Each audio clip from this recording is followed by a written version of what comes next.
My husband planned a joint anniversary with his mistress, so we destroyed him. My husband, Derek, came home with this insane idea. He demanded we do a joint anniversary trip to Cabo with his coworker, Sarah, and her husband. I stared at him. Sarah?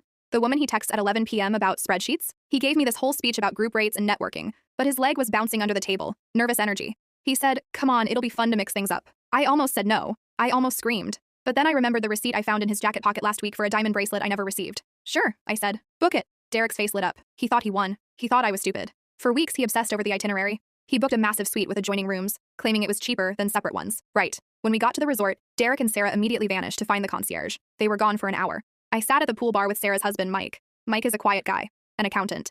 He was sipping a mojito, looking at the ocean. "They aren't at the concierge," Mike said, without even looking at me. "I know," I replied. My chest felt tight. Mike reached into his bag and pulled out a manila envelope. "I hired a PI 3 months ago," he whispered. "I have photos, timestamps, everything."